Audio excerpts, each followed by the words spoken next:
bertahan hidup di atas ketinggian 5.000 meter. Di sini disebutnya dengan blue ice. Ini merupakan es atau air yang membeku menjadi es.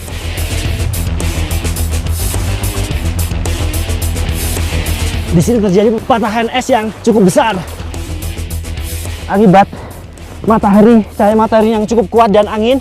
Dia terbelah-belah seperti ini. Dan air ini bisa langsung diminum. Small iguana 3. Ya, ini bagian ekornya yang putus. Algarobo bisa dimakan.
Bertahan hidup di atas ketinggian 5.000 meter dan berada di bongkahan-bongkahan es merupakan pengalaman pertama saya di sini.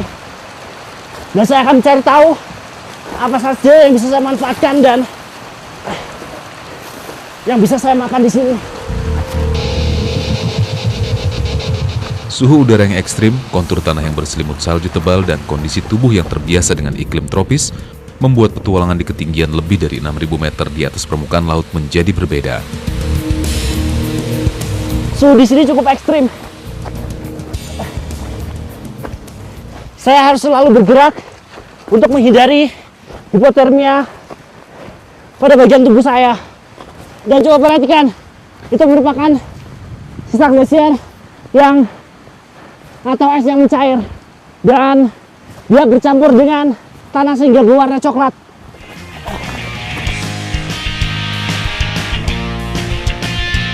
Gletser atau glacier adalah bongkahan es besar yang terbentuk di atas permukaan tanah dari akumulasi endapan salju yang membatu dalam kurun waktu lama.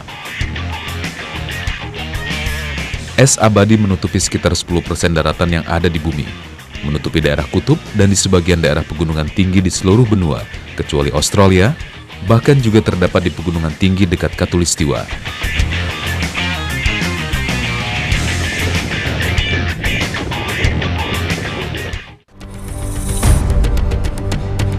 Tubuh harus tetap bergerak, bagian dari upaya penyesuaian suhu tubuh dengan lingkungan, agar tetap hangat di suhu dan ketinggian yang ekstrim. Sekarang saya berjalan di atas sungai yang diselimuti dengan salju yang membeku. Dan di depan sini ada aliran sungai yang masih tersisa, dan saya akan mencoba melewatinya dengan menggunakan busur lipat agar saya bisa loncat.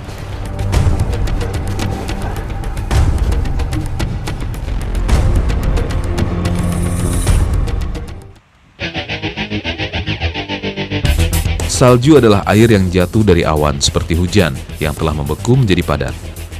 Salju terdiri atas partikel uap air yang kemudian mendingin di udara atas, jatuh ke bumi dalam bentuk kepingan kristal lembut.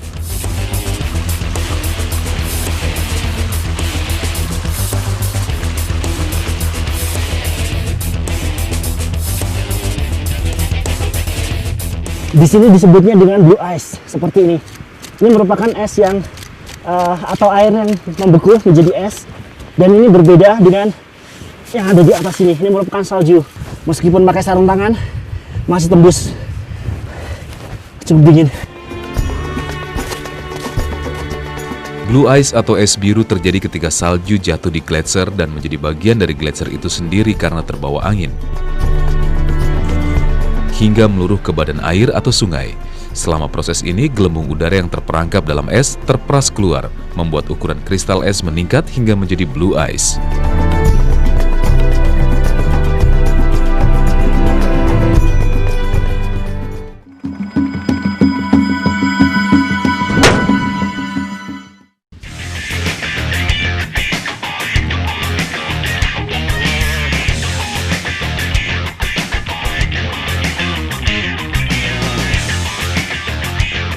Sejauh mata memandang, bongkahan es telah mengapung di aliran sungai, hasil patahan gletser.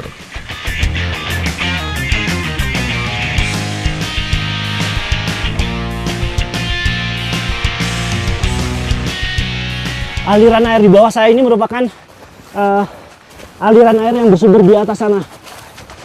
Cukup deras, dan di atas air ini ada lapisan es yang cukup tebal, sehingga bisa kita pijak seperti ini. Namun kita harus berhati-hati karena ada beberapa es permukaan yang dia cukup labil untuk diinjak. Jadi itu cukup berbahaya.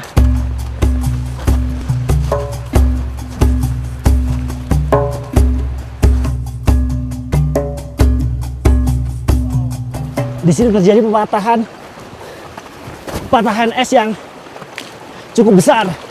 Tadinya dia menyatu dengan dataran seperti ini, dan ada beberapa lapisan di sini, dan dia jatuh karena panas. Dan sekarang saya berada di aliran air yang ini cukup rentan apabila kita injak. Ini dia mengambang dan cukup riskan apabila kita injak seperti ini.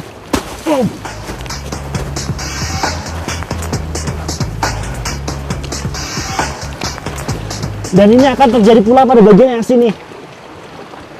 Dia menggantung di atas air dan seperti ini. Dia cukup kecil nantinya.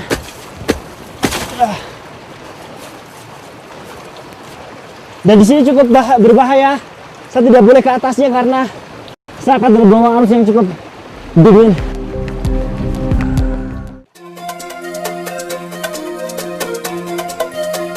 Kedalaman lapisan es yang tidak bisa terprediksi membuat saya harus melangkah dengan hati-hati karena akan berakibat fatal jika terjatuh dan terperosok ke aliran sungai yang deras.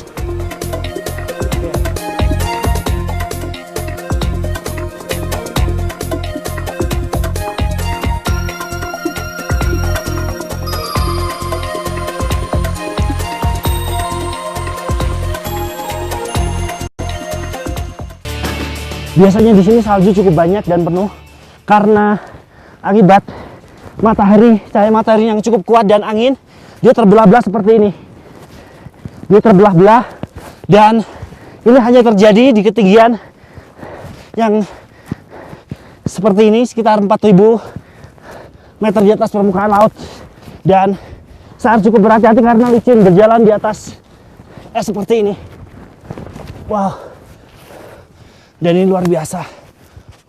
Mencari celah untuk berjalan seperti ini. Apakah yang cukup kuat? Yuk. Yeah. Penitente atau Penitentes Nieves adalah pembentukan salju yang ditemukan di ketinggian. Berbentuk hamparan bilah tipis salju seperti pisau yang menghadap langsung ke matahari.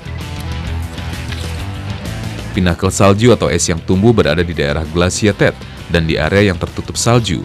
Di wilayah kering Andes, di ketinggian lebih dari 4.000 meter, pinakel salju memiliki ketinggian yang beragam, mulai dari beberapa sentimeter hingga lebih dari 5 meter.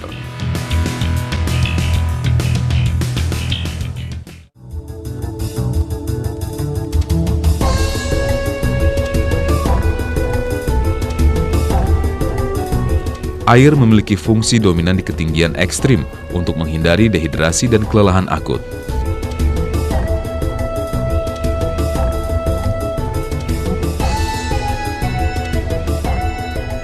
daerah seperti ini kita cukup mudah mendapatkan sumber air.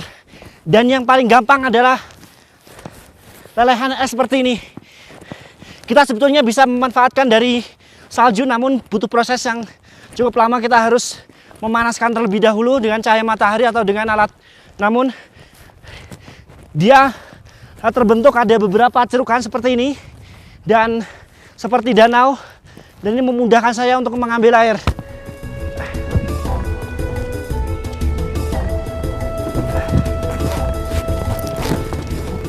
Air di sini cukup bening, dan dalam ketinggian seperti ini kita sangat butuh banyak air untuk menjaga kondisi tubuh dan dehidrasi. Dan air ini bisa langsung diminum.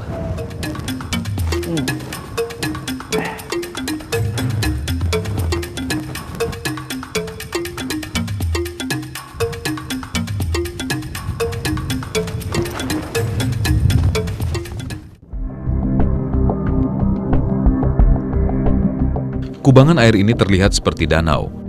Air di dalamnya adalah hasil lelehan salju yang mencair akibat sengatan matahari yang membuat temperatur melonjak tajam.